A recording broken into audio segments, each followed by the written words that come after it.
सहनावतु सहनो भुनक्तु सह वीर्यं करवावहै तेजस्विनावधितमस्तु मा विद्विषावहै।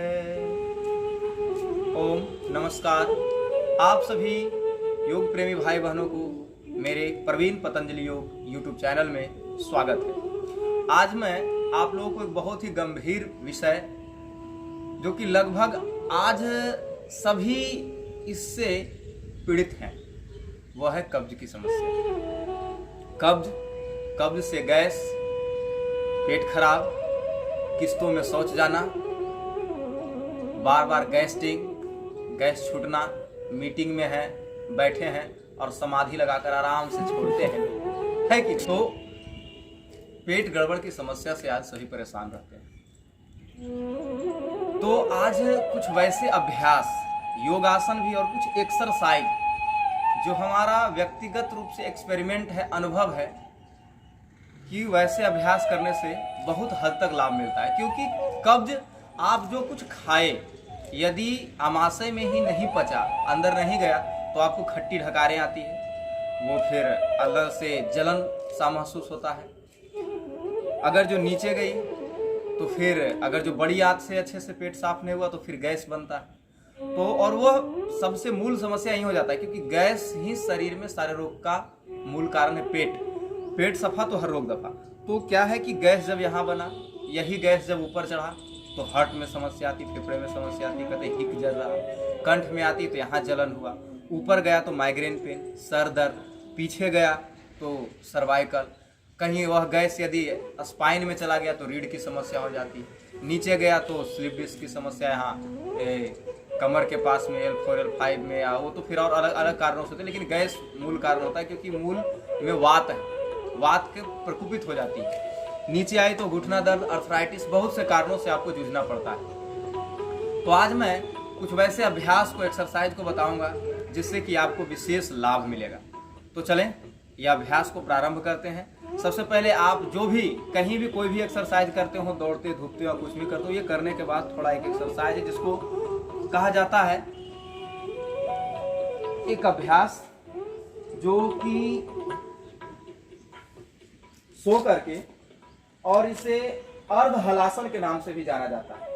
सो करके 90 डिग्री तक पैर को उठाएंगे और फिर नीचे ले जाएंगे ऐसे। ये मोटापा वालों के लिए भी है, क्योंकि मोटे लोग को ही ज्यादातर पेट खराब होती है। ऐसे तो अभी बाजार में जाते हैं लोग, पिज्जा खा लिए, बाजार गए गुपचुप खा लिए, बाजार गए मोमो खा लिए, तो पेट खराब होना हमारा। युक्ताहार विहारस्य, गीता में एक श्लोक है, युक्ताहार विहारस्य। वैसे तो वहां आहार का अभिप्राय सारे ज्ञानेंद्रियों से जो कुछ भी हम ग्रहण करते हैं, आंख नाक कान से, उसका है, किंतु यहाँ मुख्य रूप से हम जो भोजन के संदर्भ में ले रहे हैं कि आपका आहार जो आप भोजन करते हैं वह सही नहीं है, जिसके कारण आपको अनेक प्रकार की गड़बड़ियां है।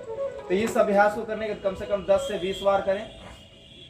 फिर जो जवान हैं, अभी दौड़ने वाले भाइयों को भी बहुत प्रकार से कब्ज की समस्या रहती है, और जिनको कब्ज की समस्या है, दौड़ में परेशानी आती है, तो सेटअप, श्वास भर करके, अगर जो किसी से नहीं हो तो पैर को पकड़वा लें पीछे, यहाँ पे दाबने के लिए कहें, और किसी की मदद से यह अभ्यास कर सकते हैं। ऐसे सीधे उठेंगे, नीचे तक आएंगे, 1 2, इस ढंग से 10 से 20 50 बार, आपसे जितना बन पाए, 10 बार से लेकर के 50 बार तक अभ्यास कर सकते हैं।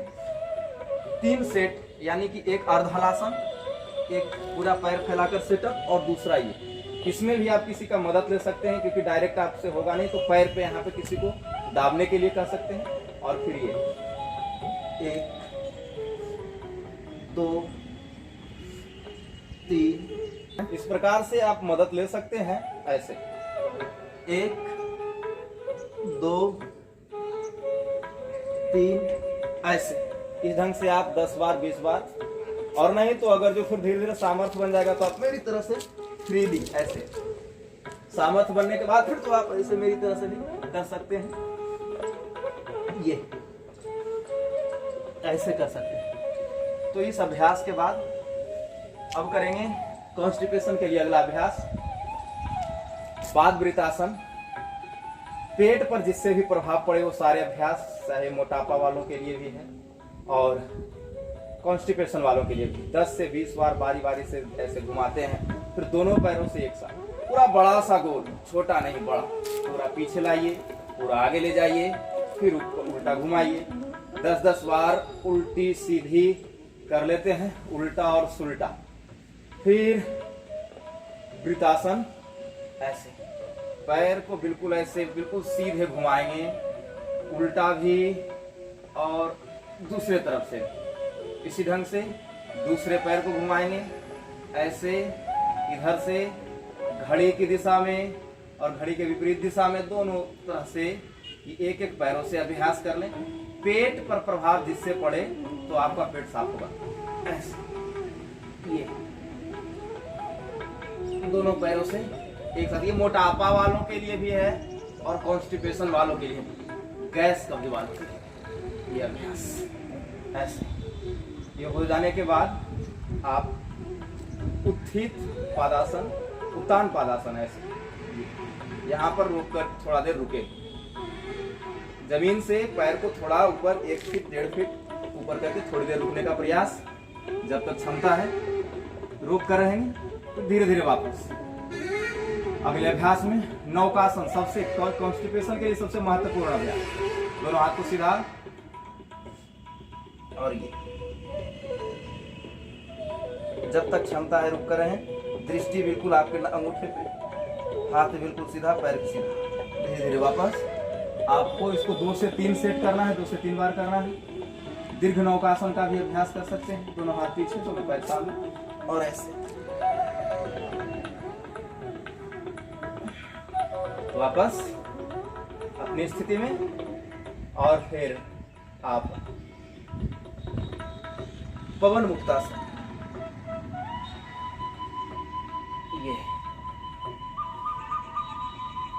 पवन मुक्तासन, एक एक पैरों से, फिर दोनों पैरों से। ये गैस निकालने वाला अभ्यास। पवन मुक्तासन यथानाम तथा गुण है। करते करते ही पवन मुक्त हो जाती है अपने मार्ग से। तो हाँ, जिनको गर्दन में दर्द है, कमर में दर्द है, तो गर्दन को ऊपर नहीं सटाएंगे, केवल पैर को यहाँ तक लाएंगे। लेकिन जो स्वस्थ है वो बिल्कुल यहाँ तक ले जा सकते हैं। ये अभ्यास करना है, ये जबरदस्त अभ्यास है। अगले अभ्यास में पादांगुष्ठा नासास्पर्शासन, ऐसे अपने अंगूठे को, ये पैर के दर्द और पेट में भी जबरदस्त लाभकारी है, ये कर सकते हैं। पेट पर जिन भी आसनों से प्रभाव पड़ता है, थोड़ा रेस्ट लेकर के और बाएं करवट से उठ जाएं। उठ करके वज्रासन में बैठेंगे और मंडूकासन का अभ्यास। मंडूकासन का अभ्यास, अंगूठा अंदर, मुट्ठी बंद, दोनों हाथ के मुट्ठी को ऐसे ये नाभि के पास रखेंगे। श्वास अंदर भरेंगे, श्वास को बाहर छोड़ेंगे। दृष्टि सामने, पेट अंदर और सामने देखते हुए ऐसे झुकने।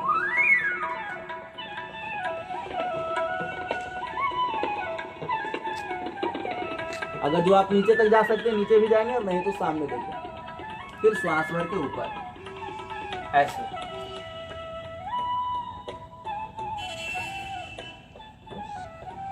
यह अभ्यास के बाद आप इसको कब्ज वाले व्यक्ति को कम से कम 8 बार तक अभ्यास करना है। डायबिटीज भी ठीक होगा, कब्ज भी ठीक होगा, गैस भी ठीक होगा। फिर अगला अभ्यास ऐसे, श्वास बाहर, पेट अंदर और सामने। सामने दृष्टि या फिर नीचे, दोनों ढंग से कर सकते हैं। फिर ऊपर हाथ चेंज करके दूसरे तरफ से।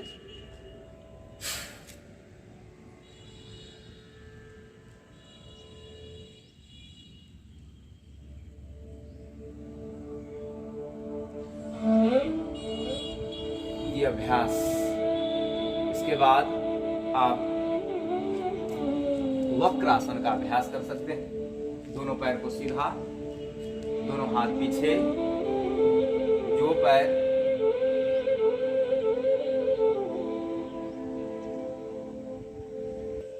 वक्रासन का अभ्यास कर सकते हैं। दोनों पैर सीधा, दोनों हाथ पीछे, आराम से सीधे बैठे।